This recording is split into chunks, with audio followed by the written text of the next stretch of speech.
Welcome back guys. Today we will start from circuit analysis. Let's begin with the basics. Here we need to understand some terms to explain some important concepts which we will use in the future. We use these terms to define the type for our elements, linear and non-linear. Here, if two parameters of the element, let's say we are seeing element resistor with voltage on y-axis and current on x-axis. By Ohm's law, V is equal to IR, where resistance is constant, assuming 10 ohms. Consider this resistor is connected in a closed circuit to allow the current to flow through it.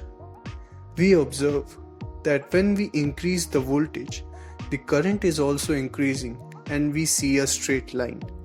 How about we invert the polarity of the battery?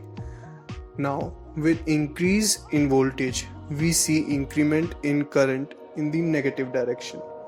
Now consider another case where the combination of a battery and a resistor is assumed as a single element. Now we see as we supply the circuit in the same manner as before, we still get a straight line. But this time it's not passing from the origin.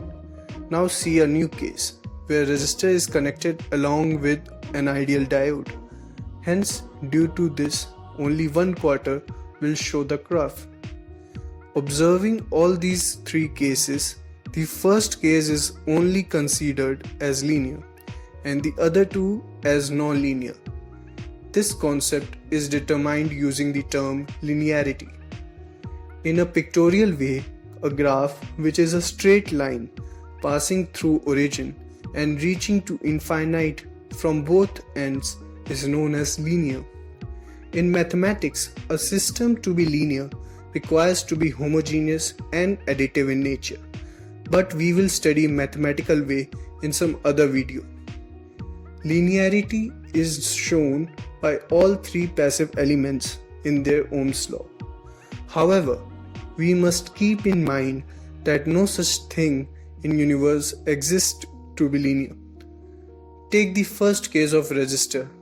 You will see that even though resistance is considered to be constant, but by its formula, the resistivity is a constraint of the temperature, and as we keep on increasing current through it, due to I²R losses, the temperature will increase and would change the value of resistance too, resulting in non-linearity of the same graph when seen on a greater scale.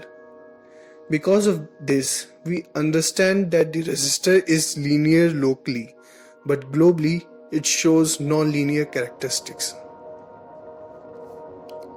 Here are some riddles for you to solve. The first 10 students to solve them correctly and posting answers in the comment will get shout out in the next video along with the solution. Thank you for watching this video. Make sure to subscribe this channel and press bell icon so that you will get updated to next upcoming videos.